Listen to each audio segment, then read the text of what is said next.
Good morning and Jai Hind, dear children. Welcome back to my English class. Well, children, today we shall, discuss something new, something different. We had been dealing a lot about, say, the grammar portions, right? So today I have got some different plans. Today I would like to talk about a very beautiful poem from your literature. Okay, and the name of the poem is The Bridge Builder. Okay, so I believe we all are, aware of the bridges, the various kinds of bridges, isn't it? So, and if you all have been to, Calcutta and maybe some other places, if you have seen elsewhere, like there are many types of bridges, isn't it?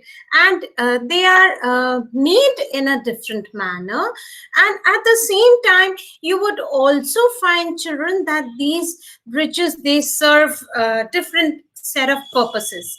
Like you have the Howrah Bridge, which is the most beautiful and very old bridges we have, and it's in Calcutta, isn't it? Then you have, say, different types of bridges in the, you know what I mean by that? I mean that they are differently made, they are differently constructed, although you would find them to be a little bit similar, isn't it, in their outlooks. Like you have precisely four kinds of bridges, that is arc bridge, cantilever bridge, then you have suspension bridge, and you have the cable stayed bridge. Okay, so supposing if I say that going down, since I live in Varanasi, so if I move towards say Chowka Ghat, there is a place called Chowka Ghat, and then I find that I'm under kind of a bridge. Okay, and just above me there is that railway track which goes. Okay, so looking into the shape of that particular place when I cross that Chowka Ghat, that gives me a picture of an arc bridge. Arc bridge is what? Arc bridge is in an arc shape, this kind of a shape. It would seem something like this. Okay, two seas together, and then you have the water or maybe road also. Okay, so that is an arc bridge. Then I would say Howrah Bridge may be a type of, say, suspension bridge. Okay, then you have many such examples. You would come across many such numerous examples as far as bridges are concerned. So today our topic is related to bridge. But what kind of a bridge? Are we talking about the physical bridge which I had been explaining right now? That's absolutely wrong. We are not going to talk about that bridge, okay? But yes, we are going to talk about the bridge which we consciously, or maybe quite unconsciously, we keep on creating with people, isn't it? And you know why this really happens, children? This generally happens, maybe I can say that today's generations techno savvy, we all are so much glued to the technology, to this, the phones, and then you have the tablets, you have the notebooks, you have the laptops, you see all the androids and the other gadgets. We are so much into it that we tend to forget all the, the nitty-gritties of maintaining a relationship. Okay, so this poem, that is The Bridge Builder, is a beautiful example of showing values like care, to show love, to show being thoughtful and helpful towards the whole humanity, isn't it? The whole humanity, the whole society as a whole. Okay, it is not talking about as if I know you, then only I would take care of you, then only I would think about you. So it is not only that. Okay, this poem actually talks about how a very old retired person who should be just relaxing and enjoying the rest part of his life, instead of relaxing, he tends to work for the society. He tends to look into the welfare of the other beings. Okay, so that is the main theme of the poem. All right, how a person should be very much selfless towards the whole humanity, the whole mankind. Okay, so this poem is written by Will Allen Drumgoole. Okay, he was born in Murfreesboro, Tennessee. Okay, although she studied law with her father, women were not allowed to become lawyers at that time. So she turned to writing as a career. She produced a vast body of literary work, including more than 8,000 poems, 5,000 essays, 13 body of literary work 13 books, an operetta, and 2 plays. So these many things are there in her kitty. Okay. Her poem, The Bridge Builder, was widely appreciated and remains very popular even today. An excerpt appears on a plaque at the Bellows Falls, Vermont Villas Bridge across the Connecticut River. She was named Poet Laureate by the Poetry Society of the South in 1930. She was also a practicing journalist and authored a regular column for the Nashville Banner. Um, that Nashville Banner was also called the Song and Story. And across 30 years, she wrote over, say, 5,000 of these columns and several non-fiction articles based on the lives and experience of the locals in the city of Tennessee. Okay, so you see, Madam Will Allen Drumgoole, she, although,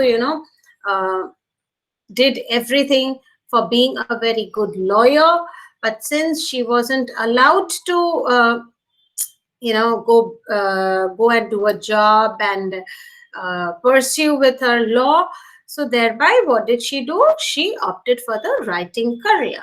And this Bridge Builder poem is one of her very well acclaimed poem. Okay, now let me tell you some more things. Traditional poetry, they have lines ending in rhyming words. The pattern in which the rhyming lines are arranged, they are called the rhyming scheme. So you will find a set of rhyming scheme probably in this poem, and each sentence of the pair ends with a word that rhymes with the others.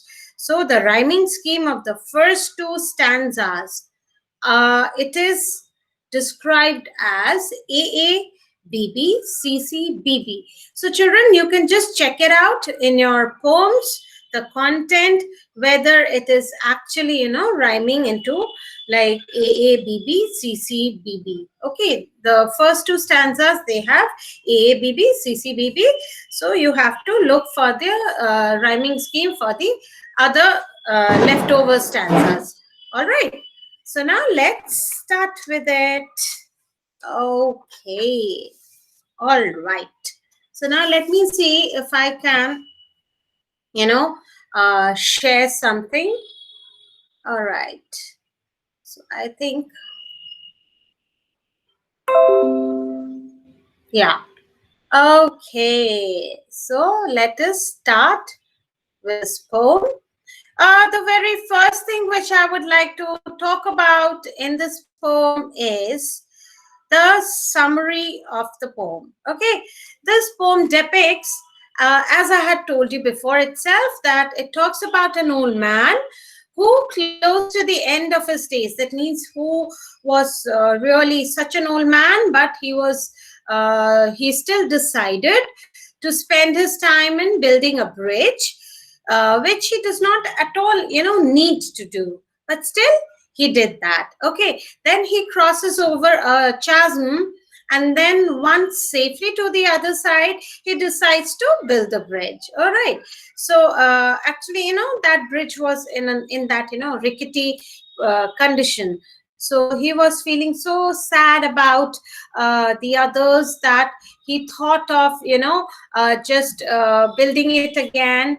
And this is actually a selfless choice that is noticed, and it is questioned by a passerby, a pilgrim. Okay, so thereby what happens, the old man, he explains that he was building the bridge not for himself, as he won't be using it, but for those who would come from that particular way.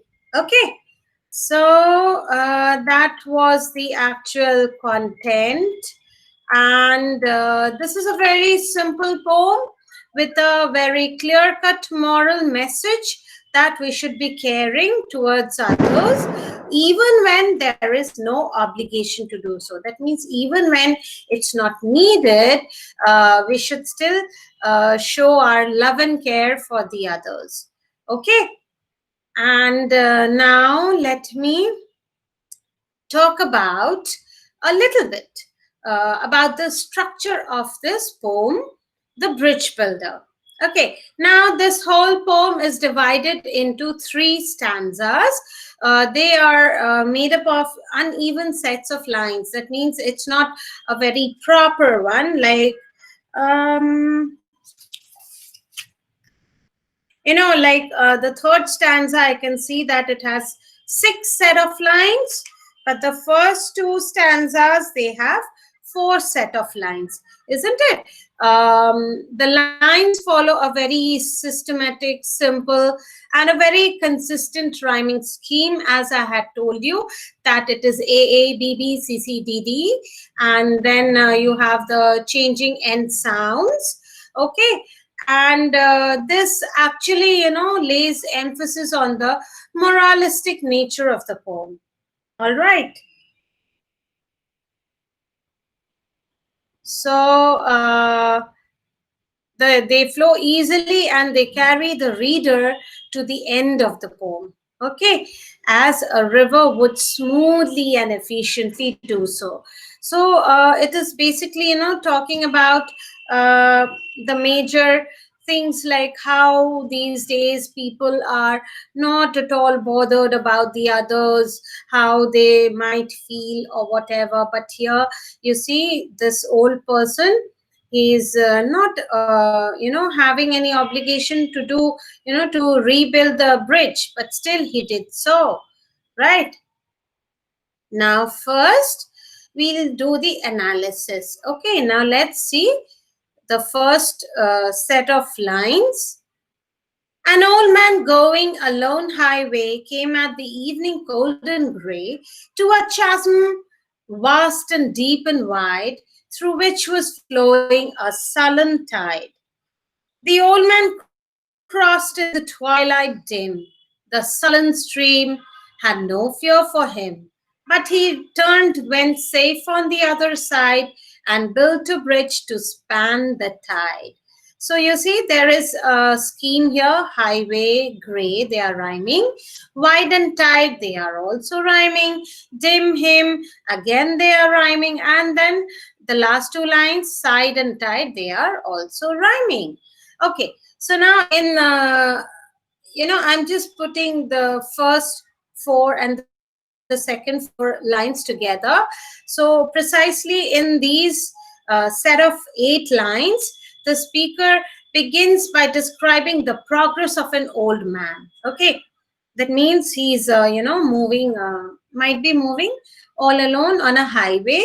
Okay, when he came across a chasm, you can call it chasm or chasm, I think it's chasm, that is an opening in the ground that was deep and wide. Okay, it wasn't narrow, it was very wide, and if one is not careful, then for sure that person would fall. All right, so there was no way to go easily around. The waters that flowed within it were sullen, and the old man decided that he must do something about it. Okay, so he was feeling very sad when he found that nobody bothered to do something about that chasm. Okay, so he had this desire to help and to make the world a really a better place, not just for oneself, not just for himself, but for everybody, whosoever would pass by. Okay, so that is the heart of this poem, that is the crux of this poem, that is the main content of this poem. The theme is why the poem became, and it has remained as a very popular as it is. Okay, so this is an example of personification with the depiction of the stream as sullen. All right, so here you can say that there is an example of personification, and there is that that use of word sullen. So that is, I would say, the fourth line. Okay, now once the old man had traversed the waters and got to the other side, rather than leaving, what does he do? He decides to stay back and build the bridge. Okay, now let's talk about this. This is the main, the main attraction of this poem. The beauty of the poem starts hereby. Now, why do I say so? Because, sorry, yeah. So why do I say so? Let's look. Let me, first recite the poem, and then I would explain line by line. Okay, so here I go. Old man, said a fellow pilgrim near, you're wasting your strength with building here. Your journey will end with the ending day. You never again will pass this way. You've crossed the chasm, deep and wide. Why build this bridge at eventide? Okay, so why did I tell you, children, that this is very, this is the main, the beauty of the poem? Okay, so I do this so because, the very first line, it actually, calls for, as if, there is a conversation between the old man and there was a fellow pilgrim near. That means there was another person who was, passing by through that particular place. Okay, so there is that conversation, and there is that dialogues also going on.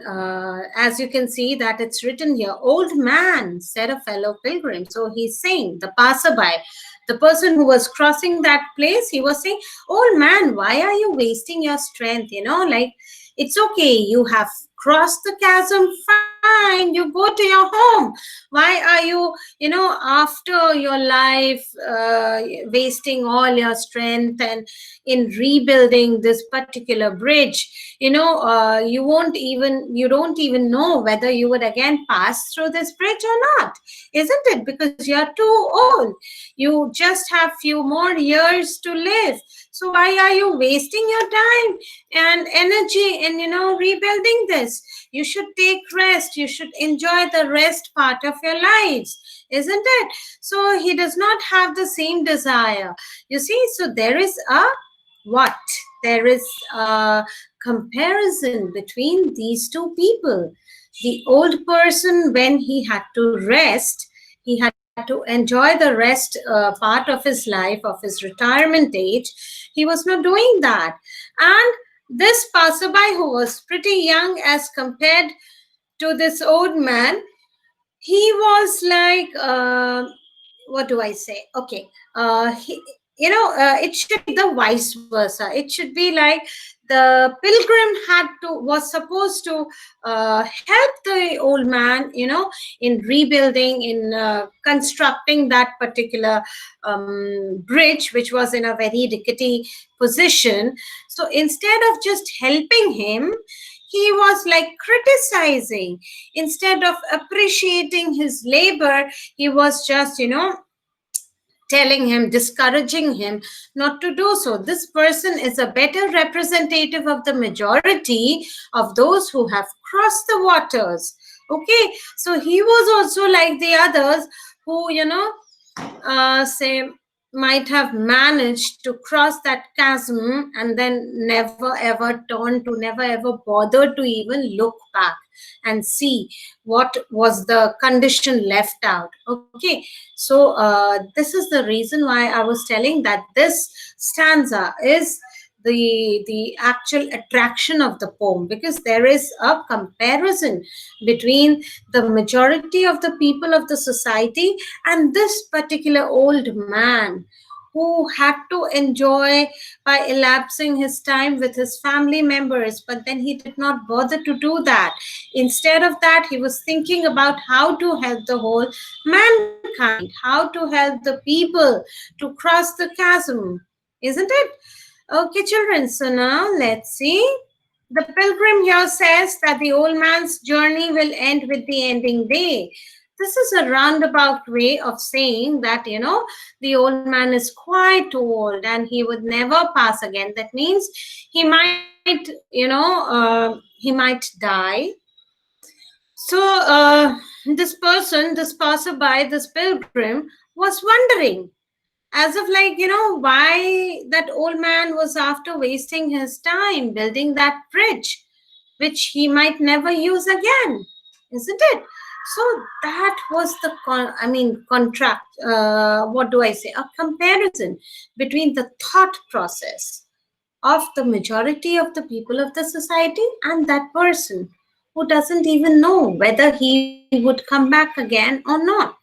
Okay, yeah, isn't it a beautiful poem? Very heart touching. Okay, so now let us start the. This is actually, the fourth stanza according to your books. Okay, so I'm just putting fourth and the fifth stanza together. All right. The builder lifted his old grey head. Good friend, in the path I have come, he said, there followed after me today a youth whose feet must pass this way. This chasm that has been as naught to me, to that fair-haired youth may a pitfall be. He, too, must cross in the twilight dim. Good friend, I'm building this bridge for him. Such a thoughtful expression, I must say. Well, now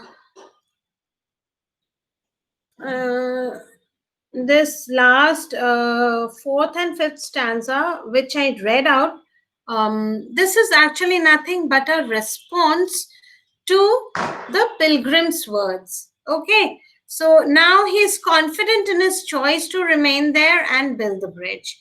The old man is now not going to move away. He is very confident.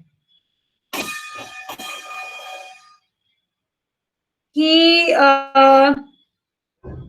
yeah, he speaks about the future and about the youths that may come after him along this way. So you see, he's so confident. He is, actually making this pilgrim understand that it's okay, fine, if he, being an old man, is not won't be able to come back again. So he had to say that it's fine if he doesn't. At least the youth, that means people like him, people like the pilgrim, would at least cross that way, isn't it? Would follow his way. Then for the old man, the river was not an obstacle, isn't it? But for the youth, for the mankind, for the other people, it might be a very dangerous thing to cross. So he was thinking about how the others would cross.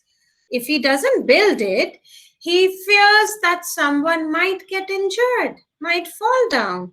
If that person isn't at all, if the person is not at all careful. So the old man makes it very clear to this person, who he calls good friend, within quotes, good friend. So it's actually a way of addressing people, isn't it? When you don't know somebody's name, so you just cannot, call him like, hey, you come, or you please come. That's very bad way to, call someone or address someone. So the best way to address someone when you don't know his or her name, you can do so by saying good friend. Yes, my dear good friend, something like that. Okay, so he's building the bridge for that future youth that he doesn't know. That means he's doing that selfless service. Now, the poem ends there, and the reader can only predict what might have happened next. So, will the old man finish the bridge, or is the poet asking whether, like, can you, the reader, build in your own life? I mean, will it be feasible enough to do so in today's generation, in today's scenario? Can anybody do that selflessly the way this old man did? I guess the answer would probably be no, because we have been seeing that, isn't it? But yeah, there might be people who can do like that, a selfless service. So kudos to them, those who do. All right, now let's talk about few things, few figure of speeches, few poetic devices. Okay, in this poem, we can see maybe personification, imagery, alliteration. The first, imagery, refers to the elements of the poem that engage a reader's senses. The word image is related to, what is that related to? Visual sights, things that can be easily imagined, seen. But imagery is much more than that.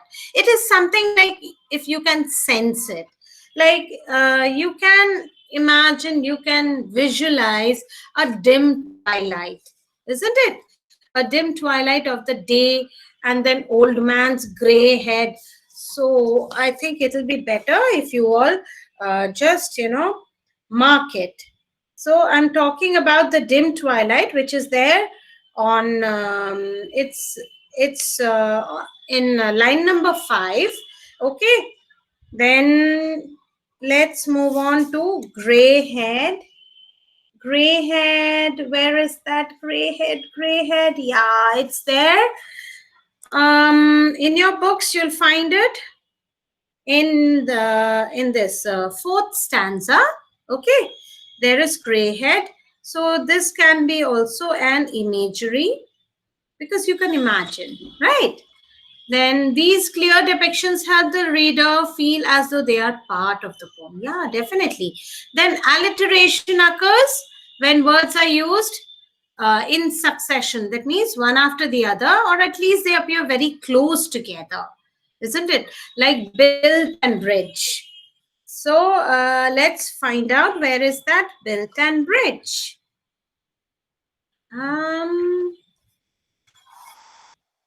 Yeah. So you will find out this alliteration on page number 67 in your books. The last line, that means the second stanza, the last line. This is alliteration. Okay. So you all can mark it in your books, that built and bridge in line 8, followed and feet, line 3 and 4. Followed and feet. Followed and feet in line 3 and 4. Yeah, yes. That is the third stanza, okay?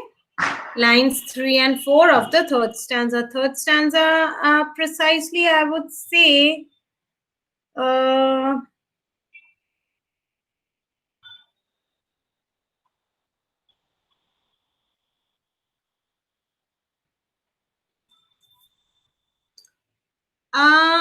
this is there, followed and feet in lines 3 and 4 of the third stanza. Third stanza, in the sense, this is in your books on page number 68. Okay, although you can just, overlook this. This is not that close by. But then, yes, that built-in bridge, that is an alliteration. Okay, now let's talk about personification. Personification is there where the speaker describes the tide as sullen and then having no fear for. So, sullen tide, you have it. I guess, in the fourth line of the first stanza, you have this, through which was flowing a sullen tide. So, sullen tide is the personification, okay, wherein the speaker describes the tide as very sullen. And then the sixth line, wherein you have no fears for him. So that can be also, maybe part of a personification. Okay, so you have two personifications precisely. One is this sullen tide. This is a personification. And then you have this. Let me also write. Yeah.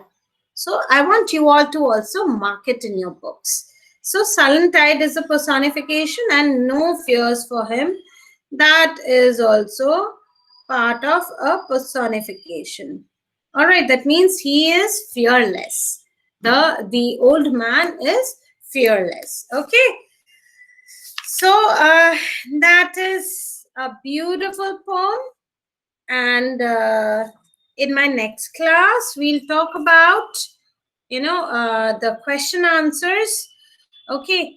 And I want you all to just go through the poem once again, so that whatever we have discussed today is very much, crystal clear to all of you. Okay. And that was wonderful.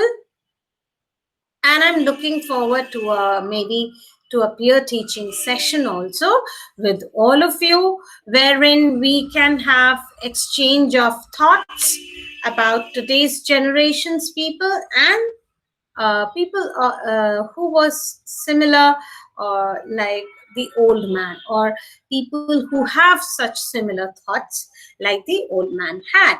So for today, that was all. I hope you all enjoyed my class, because I enjoyed in explaining this poem. And very soon I'll come back to all of you with further discussion on the question answers of this beautiful poem. Until then, stay blessed. Thank you and Jai Hind.